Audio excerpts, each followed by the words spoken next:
अब आपको कंपैरिजन करना है, टॉलन टेस्ट कौन देता है, फेलिक टेस्ट कौन देता है। एलिफेटिक एल्डिहाइड टॉलन टेस्ट भी देते हैं और फेलिक, क्योंकि एल्डिहाइड दोनों टेस्ट देता है, टॉलन भी देता है और फेलिक भी देता है, लेकिन कौन सा aldehyde, aliphatic.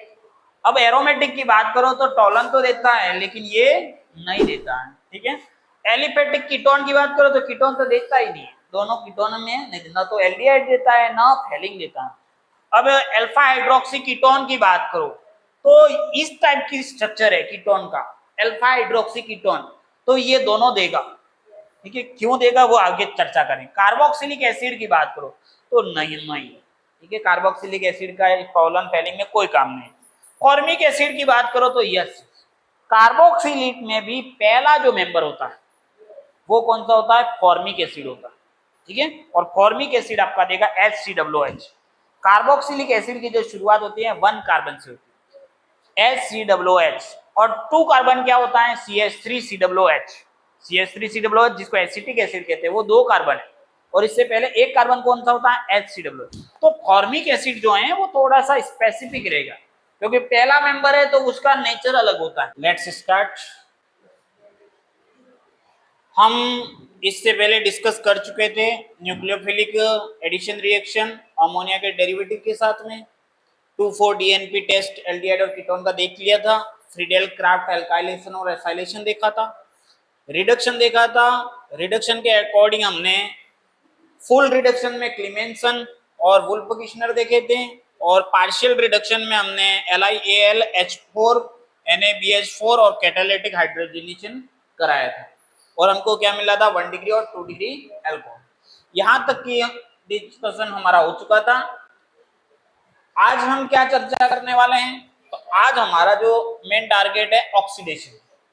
Oxidation of aldehyde क्या होता है, ऑक्सीडेशन ऑफ कीटोन क्या होता है, इसके अलावा कुछ एक नेम्ड टेस्ट हैं जैसे Tollens test, Fehling test and Benedict test. इसके अलावा tautomerism in alpha hydroxy ketone and its mechanism, ये आज हम चर्चा करने वाले हैं। बड़ा ही सिंपल सा टॉपिक है। ऑक्सीडेशन हम भली बात ही जानते हैं। ऑक्सीडेशन में क्या होता है, डेफिनेशन में ऑक्सीजन ऐड होता है, हाइड्रोजन रिमूव होता है। ऑक्सीडेशन नंबर में पॉजिटिव में क्या होता है, इंक्रीज होता है ना, पॉजिटिव ऑक्सीडेशन नंबर क्या होता है, इंक्रीज होता है। ये ऑक्सीडेशन की डेफिनेशन, ठीक है। यदि जब हम ऑक्सीडेशन की बात करते हैं तो ऑक्सीडेशन में सबसे पहले क्या आता है कि ऑक्सीडेशन ऑक्सीडाइजिंग रिएजेंट आते हैं, जिसके अंदर हम यहाँ पे देखते हैं nitric acid, KMnO4, K2Cr2O7 are the famous strong oxidizing agent. ये स्ट्रॉन्ग ऑक्सीडाइजिंग की कैटेगरी में आते हैं।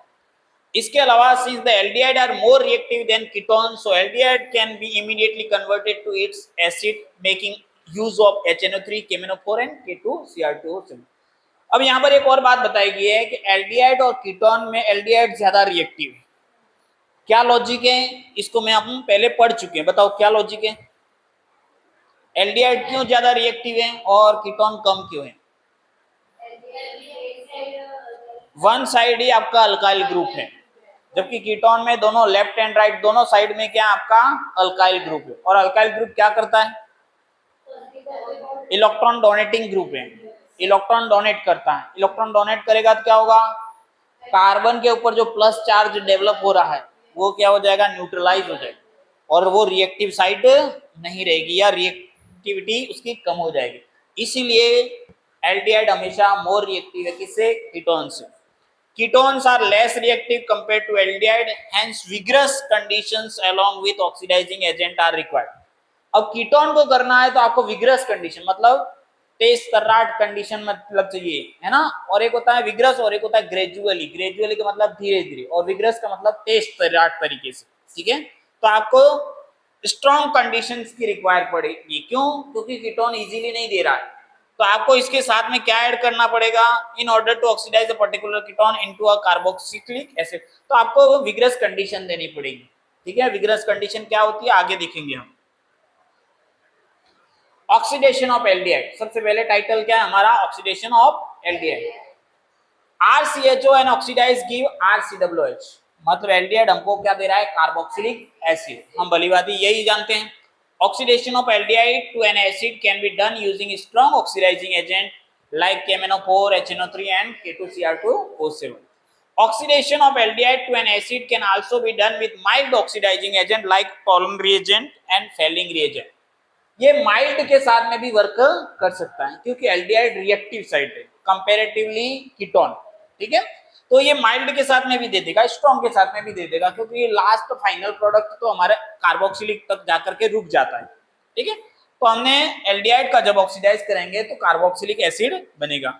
Oxidation of aldehyde to an acid can be done with strong oxidizing agent like KMnO4, HNO3 और K2Cr2. Also with mild oxidizing agent like Tollens and Fehling reagent. Oxidation of ketone, ठीक है। Ketone is little hard to get oxidized, hence vigorous condition along with the strong oxidizing agents are required in order to oxidize a particular ketone into a carboxylic acid. अब हम जानते हैं कि ketone का जो reactive site है वो aldehyde की तुलना में थोड़ा सा कम है, तो हमें थोड़ी सी कंडीशंस को विग्रस करनी पड़ेगी, नॉर्मल कंडीशन से थोड़ा सा तेज कंडीशन हमको देनी पड़ेगी। तो इस कंडीशन में आपका कीटोन किस में कन्वर्ट हो जाएगा, कार्बोक्सिलिक में। जैसे यहाँ पे आपको दे रखा है कीटोन कितने कार्बन वाला है, 4 कार्बन है ना, 1 2 3 4। कीटोन का कार्बन भी काउंट होता है, ठीक है। On oxidation gives 2 mole of acetic acid. अगर इसको अपन ऑक्सीडाइज कराते हैं तो अपने को क्या मिलता है, 2 मोल एसिटिक एसिड मिलता है, ठीक है। इसका आईयूपीएसी नाम क्या हो जाएगा, ब्यूटेनॉन। 4 कार्बन है तो ब्यूटेनॉन, क्योंकि कीटो के साथ में आपका ऑन लगता है, ठीक है। ये कीटोन नहीं है, यहाँ पे भी CH3 और यहाँ पे भी ये अल्काइल चेन चल रही, ये हाँ कोई भी चल सकता है, अल्काइल ग्रुप होना चाहिए। ये तो COO है, यहाँ पे CH3, इधर भी अल्काइल इधर भी अल्काइल, लेफ्ट साइड में भी आपका अल्काइल होना चाहिए और राइट साइड में भी अल्काइल होना चाहिए। और अल्काइल की कंडीशन ऐसी नहीं है कि खाली एक कार्बन का हो, लॉन्ग चेन भी हो सकती है, समझ में आ रही बात। तो आपका कीटोन क्या होना चाहिए, COO ग्रुप बीचों बीच में होना चाहिए और दोनों सिरे अल्काइल चेन से फुलफिल होने चाहिए। अल्काइल में आपका 1 कार्बन हो कि 2 कार्बन हो मैटर नहीं करेगा, ठीक है। और लेकिन आपका जो एसिड बनेगा वो उसी के रेस्पेक्टिवली बनेगा, जितने कार्बन आप लोगे उसी के रेस्पेक्टिवली आपका बनेगा। Not any kind of oxidizing agent will be helpful here. Strong oxidizing agent are required like HNO3, KMnO4 at elevated temperature, so vigorous oxidation is. अब यहाँ पर आपको जो ऑक्सीडाइजिंग एजेंट है वो तो एक तो स्ट्रॉन्ग ही लेना है, दूसरा टेम्परेचर एलिवेटेड कराना है, मतलब हाई रखना है। टेम्परेचर को आपको क्या रखना, हाई, रूम टेम्परेचर पर वो नहीं होगा। यहाँ पे माइल्ड ऑक्सीडाइजिंग एजेंट भी वर्क नहीं करेंगे, जिससे अपन ने देखा था एल्डिहाइड के अंदर टोलन और फेलिंग वाले वर्क कर सकते हैं। अब यहाँ पे एक नए टाइटल आ रहा है, टोलन, फेलिंग और haloform reaction, oxidation of aldehyde and ketone. ये बड़ी फेमस है, नेम्ड है और इसको अपने को प्रैक्टिकल में भी है एज वेल एज थ्योरी में भी है, दोनों जगह बहुत ही इंपॉर्टेंट रहते हैं। और मोस्ट ऑफ टाइम मैंने बोला गया था कि जब भी कोई नेम्ड रिएक्शन होती है या नेम्ड रिएजेंट होता है उस पर थोड़ा सा ज्यादा तवज्जो देना है, ज्यादा फोकस करना है कि ये होता क्या है, ठीक है। सबसे पहले बात करते हैं टॉलरेंस टेस्ट। टॉलरेंस टेस्ट क्या होता है, तो the substrate for Tollens test is aldehyde and the product is carboxylate ion. तो ये किसके ऊपर वर्क, सबस्ट्रेट किस मतलब ये किसके ऊपर वर्क करता है, कौन से मटेरियल के ऊपर ये वर्क करता है, तो किस पे वर्क करता है, एल्डिहाइड पे। और इसका प्रोडक्ट क्या आता है, कार्बोक्सिलेट आयन। कार्बोक्सिलिक एसिड नहीं है, कार्बोक्सिलेट आयन, मतलब कार्बोक्सिलिक जो एसिड है उसमें से H निकाल दो तो बन गया क्या, कार्बोक्सिलेट आयन। रिएजेंट कौन सा यूज में आता है, reagent used in an ammoniacal AgNO3 solution, मतलब अमोनियामय AgNO3 सॉल्यूशन आपको जो है वो आपका क्या कहलाएगा, टॉलरेंस रिएजेंट कहलाएगा। क्या कहलाएगा, tolerance reagent. The silver mirror is formed when an alkaline solution of ammonical AgNO3 is added to aldehyde. Basically it is a redox reaction. अब इसमें क्या है कि आपका सिल्वर मिरर बनता है, क्या बनता है, सिल्वर मिरर की भांति पूरे टेस्ट ट्यूब के अंदर आपका सिल्वर की कोटिंग हो जाएगी टेस्ट ट्यूब में पूरा। तो आपका पूरा ऐसा जैसे अपने काजू कतली के ऊपर नहीं चढ़ाते हैं एजी की, सिल्वर मिररिंग हो जाती है, वैसे वैसे इसके अंदर टेस्ट ट्यूब के वॉल के ऊपर चारों तरफ आपका क्या हो जाएगा, सिल्वर दिखाई देगा, ठीक है। और कब दिखाई देगा, when an alkaline solution of ammonia, ammonia में AgNO3 तो चाहिए, साथ साथ में आपको एक और बात ध्यान में रखनी है कि वो अल्कलाइन होना चाहिए। अल्कलाइन का मतलब क्या है, अल्कलाइन मीडियम होना चाहिए, मतलब NaOH KOH बेसिक मीडियम होना चाहिए, ठीक है। और इसके दौरान क्या होगा, रिएक्शन क्या होगी, रेडॉक्स रिएक्शन। रेडॉक्स रिएक्शन का क्या मतलब है, ऑक्सीडेशन भी हो रहा है, साथ साथ में रिडक्शन भी हो रहा है, एक का ऑक्सीडेशन होगा दूसरे का रिडक्शन होगा, ठीक है। अब हम यहाँ पे देख रहे हैं Ag+1 में, इसमें +1, अब Ag जब डिपोजिट होगा तो मेटल में कन्वर्ट होगा अभी आयंस में, Ag प्लस आयन में, अगर वो मेटल में कन्वर्ट हो रहा है मतलब न्यूट्रल हो रहा है, प्लस से 0 में जा रहा है, तो इसका क्या हुआ, ऑक्सीडेशन +1 से 0 में जा रहा है, तो रिडक्शन हो रहा है, ऑक्सीडेशन हो रहा है, रिडक्शन। तो एल्डिहाइड का क्या हो रहा है, इसका तो हुआ हमारा रिडक्शन, किसका, सिल्वर का, सिल्वर आयन से मेटल में कन्वर्ट हुआ, रिडक्शन। और एल्डिहाइड का क्या रहा, एल्डिहाइड चेंज हो रहा है कार्बोक्सिलेट आयन, मतलब एसिड में चेंज हो रहा है एक तरह से, तो ऑक्सीडेशन हो रहा है। तो आपने देख लिया एक का क्या हो रहा है, रिडक्शन, और दूसरे का क्या हो रहा है, किसका ऑक्सीडेशन हो रहा है, और रिडक्शन किसका हो रहा है, Ag का, ठीक है, Ag प्लस से Ag में कन्वर्ट हो रहा है। Ammonical AgNO3 solution, silver ion get reduced to form precipitate of elemental silver। ये आयंस थे, क्योंकि वो जब कंपाउंड में था तो वो आयन था। AgNO3 क्या एक मॉलिक्यूल है या एक कंपाउंड है जो टूटेगा, है ना, तो Ag+ देगा, और उस Ag+ को अपन ने एलिमेंटल सिल्वर में ले लिया। Where is aldehyde get oxidized into carboxylic ion, और एल्डिहाइड किस में कन्वर्ट हो रहा है, carboxylate ion, which can accept its proton to form carboxylate acid। और वो क्या है, फिर प्रोटॉन को एक्सेप्ट करके क्या बना देगा, कार्बोक्सिलिक एसिड बना देगा, ठीक है। जनरल रिएक्शन हम ये देख सकते हैं, RCHO 2AgNH3 का होल ट्वाइस, ये जो है वो रिएजेंट कहलाएगा क्या, टॉलन रिएजेंट। और ये क्या है, अल्कलाइन मीडियम में OH- आ रहा है, KOH से भी आ सकता है, NaOH से भी आ सकता है, कहीं से अपने को OH- चाहिए, अल्कलाइन मीडियम चाहिए, ठीक है। अब हमारा क्या बन रहा है, यहाँ पे बीच में एरो लगेगा, तो ये बन गया हमारा कार्बोक्सिलेट आयन, और 2Ag मतलब प्रेसिपिटेट हो गया, ये एलिमेंटल, और साथ में पानी, और ये NH3, ठीक है। Tollens reagent carboxylate silver anion mirror, the reaction is also called silver mirror test, इसको दूसरे नाम से जाना जाता है सिल्वर मिरर टेस्ट। और ये बिल्कुल हूबहू ऐसा ही होगा जैसे आप काजू कतली के ऊपर आप जैसे सिल्वर की मिररिंग दिखते हो, ठीक है, हूबहू इसी तरह से जो टेस्ट ट्यूब होगा, टेस्ट ट्यूब के अंदर पूरा सिल्वर कलर की कोटिंग हो जाएगी, ठीक है, बड़ा प्यारा टेस्ट है। देखो Ag in tolerance reagent is present in +1 oxidation and it gets precipitated as silver metal where the oxidation state of silver is 0। जब वो न्यूट्रल हो जाएगा तो 0 हो जाएगा एलिमेंटल में, तो और आयंस में हो तब कितना है, +1 में, ठीक है। So basically silver has gone under reduction where is aldehyde has undergone oxidation, silver undergone reduction और aldehyde undergone oxidation. Since Tollens reagent is a mild oxidising agent, ये माइल्ड है, माइल्ड मतलब मीडियम तरीके का, ठीक है।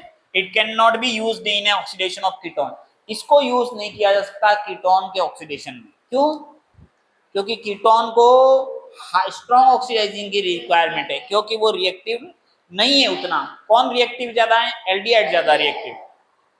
अब टॉलन टेस्ट को देखो, ये मतलब किसके ऊपर काम करता है, तो किसके ऊपर काम करता है, एल्डिहाइड के ऊपर। कैसे काम करता है, तो अमोनिकल AgNO3 सॉल्यूशन की हेल्प से काम करता है।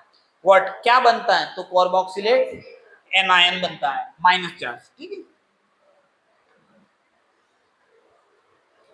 टॉलरेंस अब इस रिएजेंट को कैसे तैयार किया जाता है, प्रिपरेशन ऑफ टॉलरेंस रिएजेंट। तो ये सिल्वर नाइट्रेट है और ये अमोनियम हाइड्रोक्साइड है ना, अमोनियम हाइड्रोक्साइड है।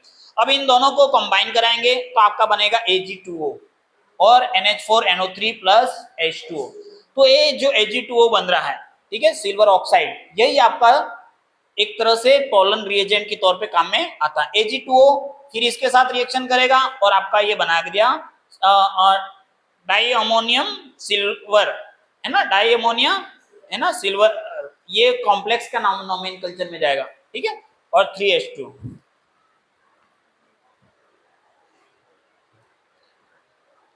Initially, ammonia solution is taken in the test tube and silver nitrate is also taken in another test tube. अब आपको क्या करना है, इसको रियल प्रैक्टिकल किसे करते हैं, तो एक टेस्ट ट्यूब में आपको क्या लेना है, सिल्वर नाइट्रेट, और दूसरी टेस्ट ट्यूब में आपको क्या लेना है, अमोनिया सॉल्यूशन। ठीक है, दो टेस्ट ट्यूब ले लिए, एक में सिल्वर नाइट्रेट ले लिया, एक में अमोनिया ले लिया। एक और चीज करनी है, NaOH is added to the test tube of containing silver nitrate। अब अपने को NaOH डालना है, किसमें, सिल्वर नाइट्रेट वाले के अंदर। ठीक है, और उसके बाद उसको उसके अंदर ऐड कर देना है, किसके अंदर, अमोनिया के अंदर। NaOH और AgNO3 एक टेस्ट ट्यूब में हो गए, अमोनिया उसको बाद में ऐड कर देना, तो तीनों कंबाइन हो जाएंगे, AgNO3, NaOH और अमोनिया। ठीक है, then the reagent formed in this process is called the toluene। अब ये तीनों आपस में मिलेंगे तो आपका AgNH3 का होल ट्वाइस प्लस वाला जो रिएजेंट है, जिसको हम क्या बोलते हैं, टोलन रिएजेंट, वो तैयार हो जाएगा। ठीक है, जो हमने अभी देखा था इसका फार्मूला ये रहा, AgNH3 का होल ट्वाइस और ऊपर प्लस चार्ज है। ठीक है, now if the same toluene reagent is added to the ketone, no silver mirror is formed। अगर आप कीटोन में डालोगे तो सिल्वर मिरर नहीं बनेगा। Whereas if toluene is added in aldehyde, there is a beautiful silver mirror that gets formed after heating the test tube in a water bath for a while। अगर आप aldehyde के साथ करते हो तो आपको क्या मिलेगा, बढ़िया वाला सिल्वर मिरर देखने को मिलेगा, अगर वाटर बाथ के अंदर आप उसको हीट करते हो। देखो अभी कीटोन के साथ में ये नहीं देखा, तो अपन को एल्डिहाइड और कीटोन को सेपरेट करना है कि यार इसमें एल्डिहाइड कौन सा और कीटोन कौन सा है, तो इसको डायरेक्ट रिएजेंट के साथ में ट्रीटमेंट करो, आपको पता चल जाएगा कीटोन कौन सा है और एल्डिहाइड कौन सा। दो टेस्ट ट्यूब दिए, एक टेस्ट ट्यूब में एल्डिहाइड दिया और कीटोन दिया, आपको पता नहीं एल्डिहाइड कौन सा कीटोन कौन सा है, तो आप टोलन रिएजेंट को डाल करके देख लो, तुरंत पता चल जाएगा। जिसके अंदर सिल्वर मिरर बना वो क्या है, एल्डिहाइड, और नहीं बना वो कीटोन। टोलन रिएजेंट के लिए आपको ट्रिक बता रखी है, रिडक्शन प्रोसेस हो रहा है, ये टोलन रिएजेंट है AgNH3 का होल ट्वाइस। ठीक है, अल्कलाइन मीडियम है 3OH-, क्या दे रहा है, 2Ag, मतलब सिल्वर में एलिमेंटल सिल्वर बन रहा है, और इसके कारण से क्या बन रहा है, सिल्वर मिरर बन रहा है। ऑक्सीडेशन प्रोसेस में क्या हो रहा है, एल्डिहाइड कन्वर्ट होता है कार्बोक्सिलेट एनायन में।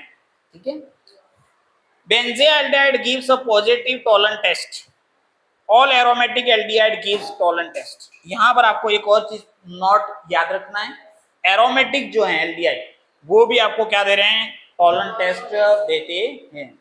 ठीक है, एरोमेटिक एल्डिहाइड भी आपके क्या दे रहे हैं, टोलन टेस्ट दे रहे हैं। तो बेंजील्डिहाइड भी दे रहा है, बेंजील्डिहाइड भी एरोमेटिक के अंदर आएगा, बिल्कुल आएगा। नेक्स्ट फेमस टेस्ट आता है फेलिंग टेस्ट।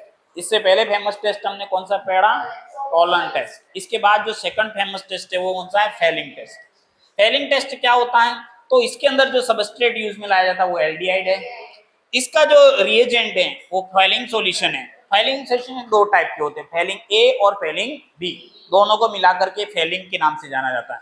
फेलिंग ए में क्या होता है, कॉपर सल्फेट का सॉल्यूशन होता है, कॉपर सल्फेट का एक्वस सॉल्यूशन, मतलब पानी के अंदर। कॉपर सल्फेट होता कैसा है, नीले रंग का, नीले रंग का पाउडर टाइप होता है, उसके अंदर पानी डाल दो तो आपका जो सॉल्यूशन बनेगा वो कैसा बनेगा, स्काई ब्लू सॉल्यूशन बनेगा, नीले रंग का।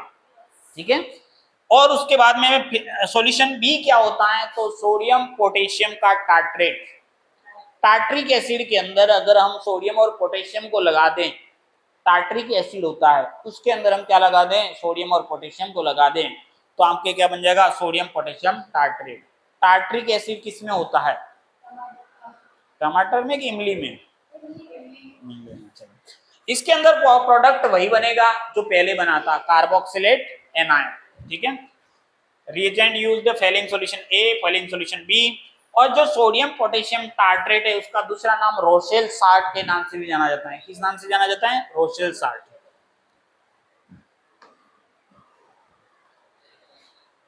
अब इसके अंदर प्रोडक्ट के तौर पे आपको यहाँ पे रेड कलर का प्रेसिपिटेट दिखाई देगा।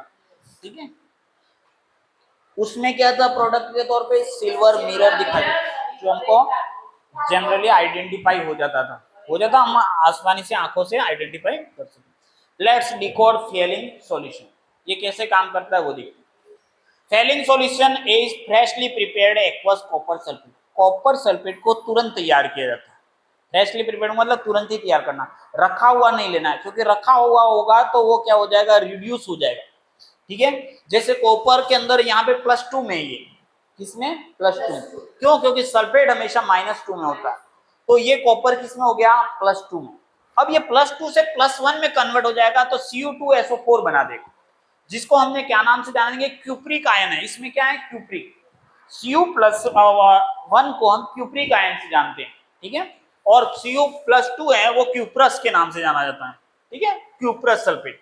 और जैसे ये कॉपर 1 में चला जाएगा Cu2SO4 में, तो ये क्यूप्रिक आयन में चेंज हो गया। तो हमको इसके लिए हमको क्या करना पड़ेगा, तुरंत ही तैयार करना पड़ेगा, क्योंकि पड़ा रहने दोगे तो वो क्या हो जाएगा, रिड्यूस हो जाएगा, +2 से +1 में कन्वर्ट हो जाएगा। तो उस प्रोसेस को हम क्या बोलेंगे, रिडक्शन। ठीक है, Fehling solution B is sodium potassium tartrate. इसका जो सेकंड सॉल्यूशन है वो क्या है, sodium potassium tartrate. Sodium potassium tartrate क्या होता है, तो ये देखो, ये है हमारा टार्ट्रिक एसिड। कितने कार्बन है, 1 2 3 और 4, और बीच में आपके क्या है, OH, और ऊपर और नीचे क्या है, COH। तो 2 COH और 2 OH का कॉम्बिनेशन वाला आपका जो कंपाउंड है, ये कौन सा कहलाता है, टार्ट्रिक एसिड।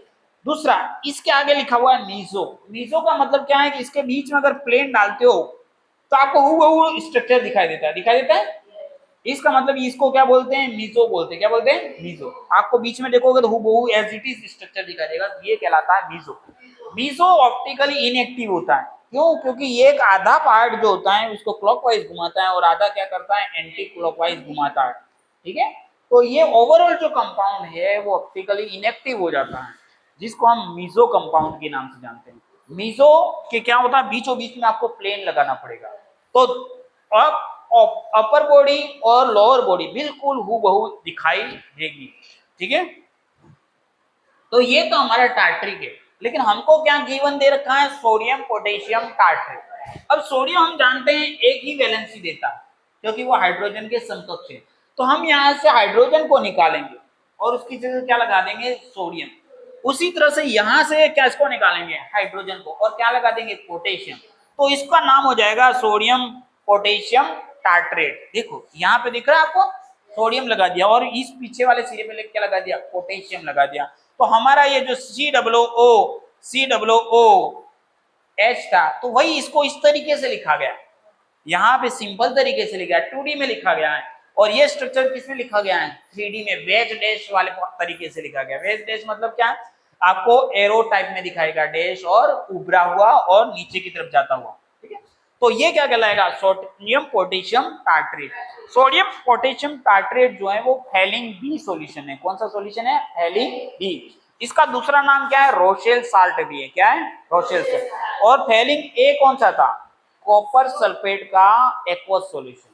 कॉपर सल्फेट को पानी में डालना है, जैसे नमक है, नमक में पानी डालते हैं, वैसे ही कॉपर सल्फेट लेना है और उसके अंदर क्या डालना है, पानी।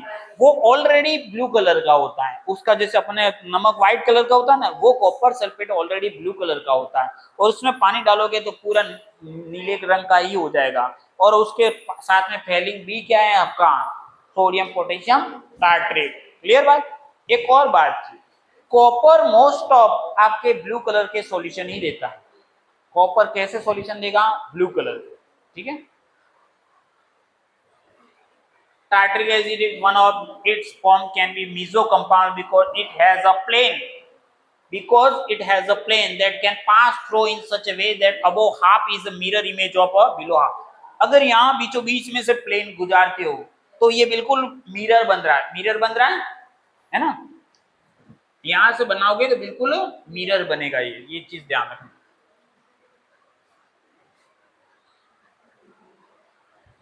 इसकी जनरल रिएक्शन देखो, एल्डिहाइड है, कार्बोक्सिलेट एनायन में कन्वर्ट हुआ। ठीक है, कॉपर +2 था, कॉपर +1 में कन्वर्ट हुआ। एल्कोहल था, एल्कोहल मीडियम था, वो वाटर में न्यूट्रलाइज हो गया। ठीक है, तो आपका कॉपर +2 से कॉपर +1 में जा रहा है, रिडक्शन हो रहा है, ऑक्सीडेशन हो रहा है। कॉपर +2 से कॉपर +1 में जा रहा है, रिडक्शन हो रहा है, ऑक्सीडेशन, रिडक्शन हो रहा है। क्या आपको नजर आ रहा है ये कॉपर +2 है, कॉपर +1 है? क्यों, क्योंकि ऑक्सीजन के ऊपर -2 वैलेंसी, तो -2 को फुलफिल करने के लिए कॉपर को +2 होना पड़ेगा। और कॉपर को +2 होने के लिए उसके 2 नंबर चाहिए, तो एक के पास में +1 होगा तभी जाकर के 2।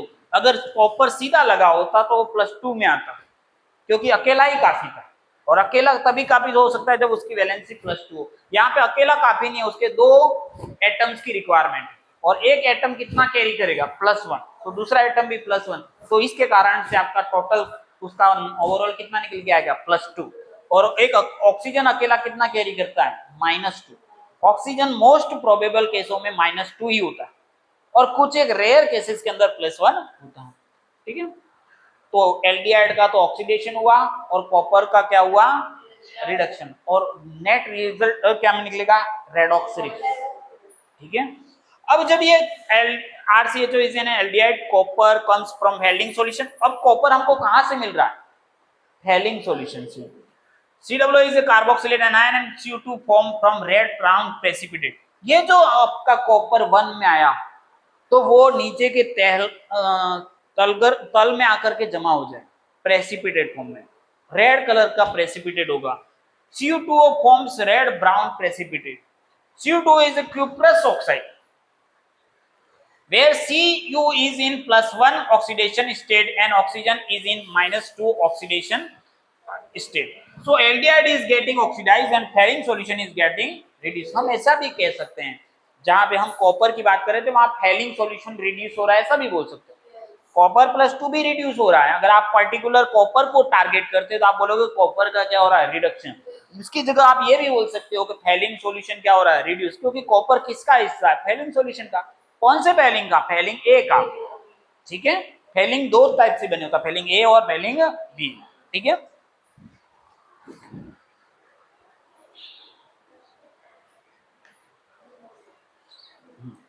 Falling solution is a deep blue alkaline solution.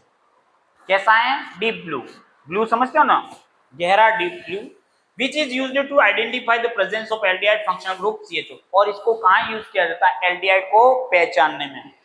In order to carry out Fehling test, the substance to be tested in heated with Fehling solution.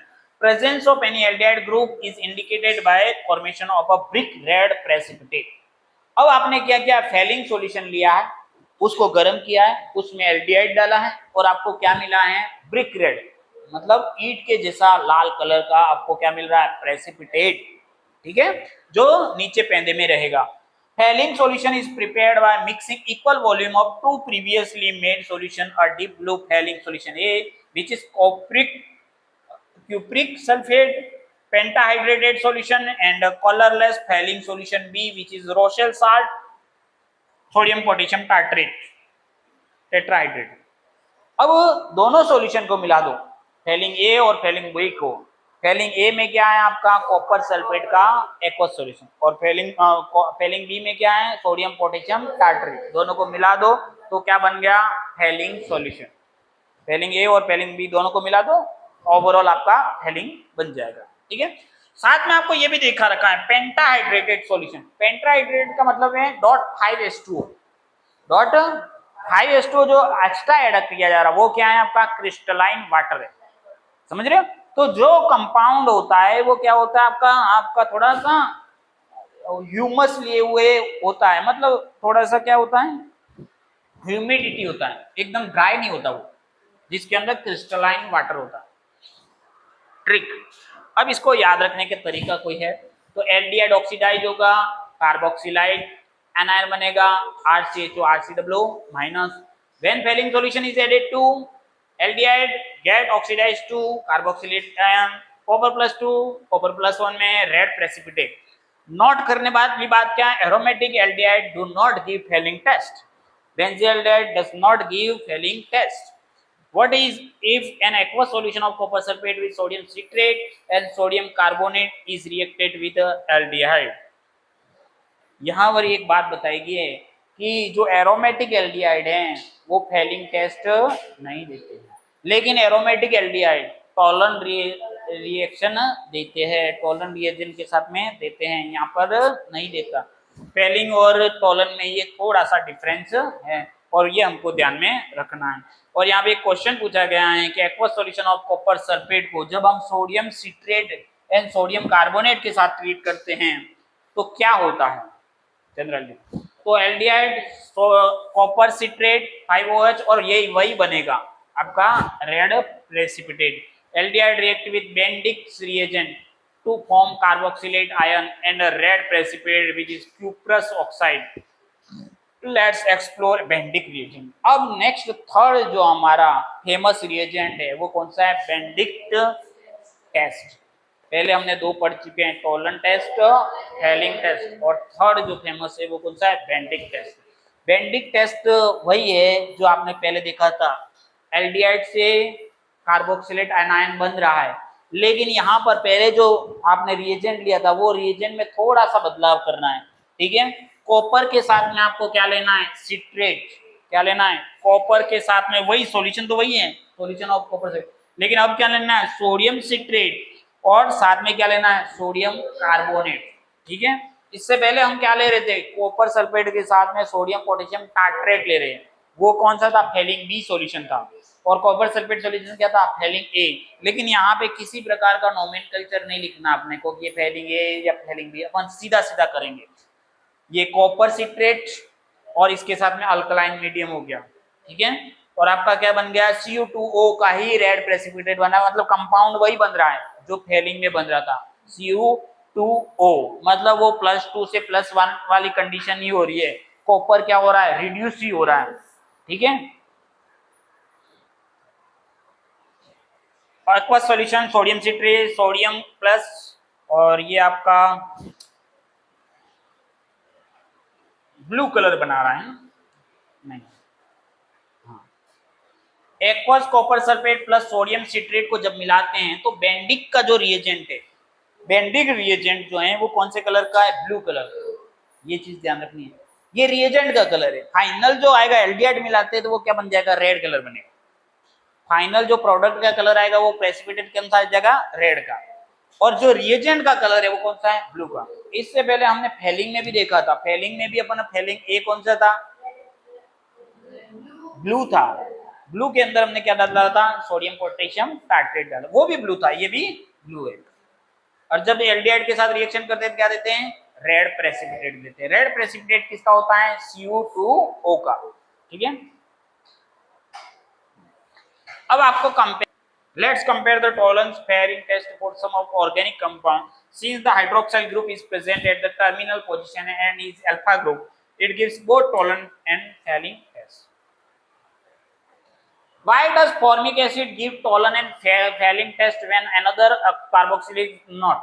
अब ये बता रहा, प्रश्न आएगा कि कार्बोक्सिलिक एसिड टॉलरेंट और फेलिंग तो नहीं देती, लेकिन पहला मेंबर क्यों देता, कार्बोक्सिलिक का पहला मेंबर कौन है, फॉर्मिक एसिड, वो देता है, बाकी सारे नहीं देते। पहले मेंबर में इतनी खास क्या बात है, formic acid give Tollens and Fehling test due to the presence of an aldehyde CH bond that can be oxidized further in the presence of mild oxidising agent like salt and, इसके अंदर देखोगे तो आपको aldehyde group वाला structure मिलेगा, ठीक है। उसका फार्मूला क्या होता है आपने देखा, अगर यहाँ पे दिखा रखा हो तो मैं बता दूं,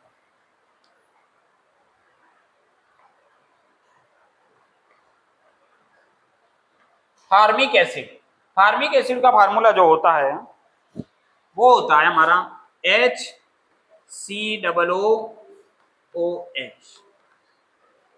ठीक है। ये फार्मिक एसिड है, पहला मेंबर, ये COOH है, तो ये कार्बोक्सिलिक एसिड भी है क्योंकि ये एक कार्बन का है, पहला मेंबर है, इसको नाम क्या दिया जाता है, फॉर्मिक एसिड। अब ये वाला जो सीरा देखोगे आप इधर वाला, तो ये कैसा नजर आ रहा है,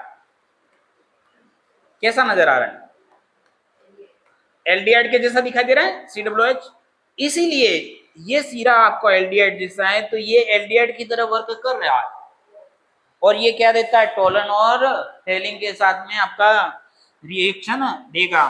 और आप देखोगे, ये देखो CH3COOH, यहां पर आपको वो सीरा नजर नहीं आएगा, नजर आ रहा है, ये दो कार्बन, क्या नाम है इसका, एसिटिक एसिड या एथेनोइक एसिड। एसिटिक एसिड क्या है, कॉमन नेम, और ethanoic acid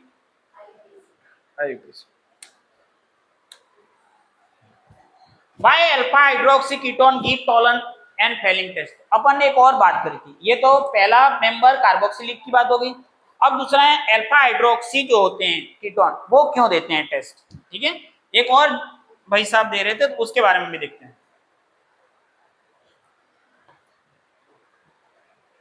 alpha hydroxy ketones OH is on terminal give tolerant and failing test because they can be converted into alpha hydroxyaldehyde under basic condition। Normal कंडीशनों में ये easily ये aldehyde में convert हो सकते हैं, ठीक है, हाइड्रोक्सी एल्डिहाइड के अंदर, इस कारण से, ठीक है।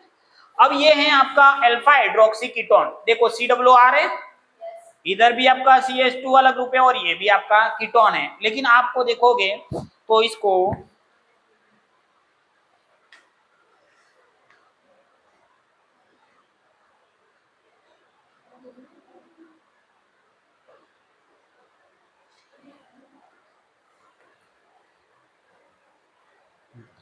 initially the hydroxide ion,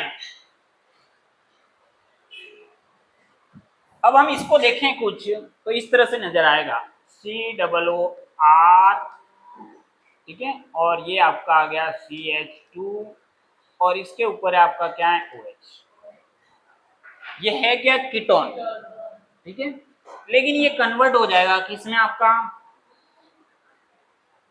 RCH OH और COOH, इस तरह से ये कन्वर्ट हो रहा है, ठीक है। इस कारण से ये जो R है ये पूरा पूरा इधर चला जाएगा इसके, और ये H है ना वो इधर आ जाएगा, तो आपका क्या बन गया एल्डिहाइड बन गया। इस कारण से ये आपका अल्फा पोजीशन है, देखो ये अल्फा पोजीशन पे हाइड्रोक्सी, अल्फा पोजीशन पे हाइड्रोक्सी होने के कारण से आपको ये चीज मिल रही है, और अल्फा पोजीशन हाइड्रोक्सी एल्डिहाइड बन गया। कुल मिला के अगर एल्डिहाइड ग्रुप या उसका डेरिवेटिव किसी तरह से आ गया तो आपका ये रिएजेंट वर्क करेगा। कौन सा रिएजेंट, फेलिंग और टॉलन। कब वर्क करेंगे, जब आपका एल्डिहाइड या उसके से मिलता जुलता भी आ गया, तो यहाँ पे उससे मिलता जुलता एल्डिहाइड से साथ में अल्फा पोजीशन पे हाइड्रोक्सी ग्रुप है। Initially, the hydroxide ion can act as a base and abstract a proton from the alpha carbonate terminal having OH group attached to alpha hydroxy ketone.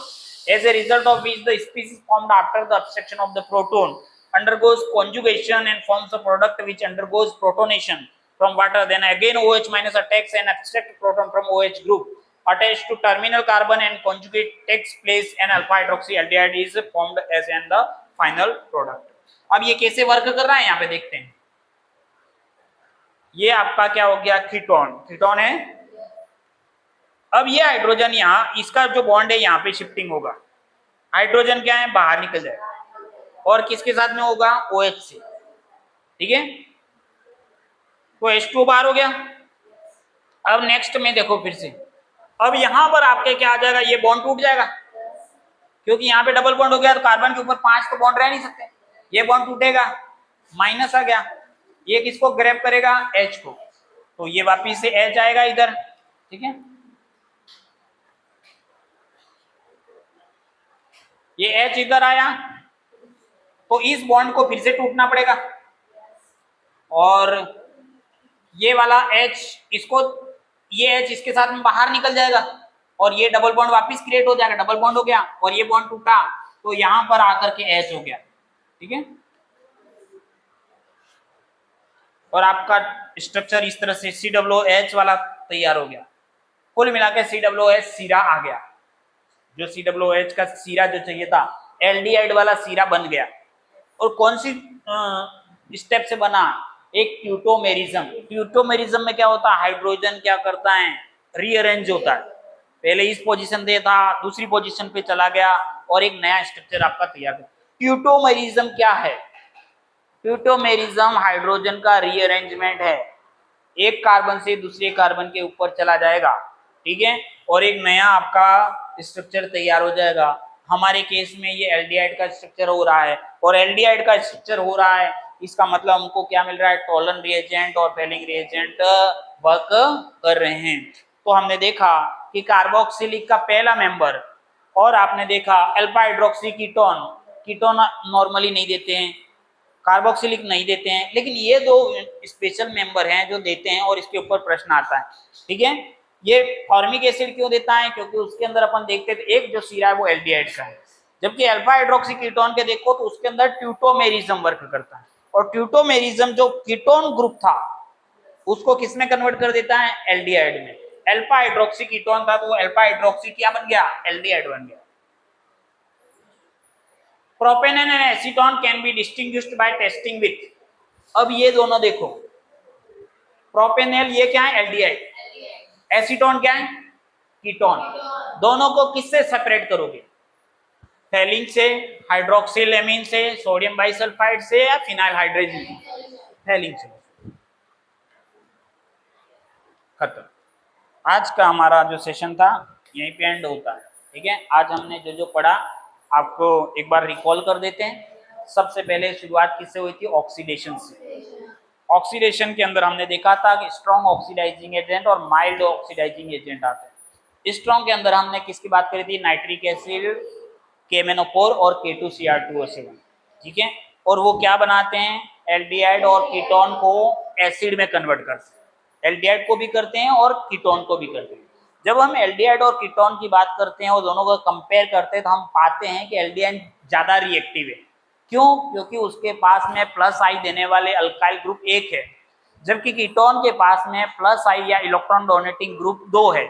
इस कारण से जो reactive site है वो aldehyde की ज्यादा है, क्योंकि कार्बन के ऊपर प्लस चार्ज होता है। ठीक है, अब दोनों ही क्या दे रहे हैं, आपके ऑक्सीडेशन पे एसिड दे रहे हैं, पहला टाइटल ये था।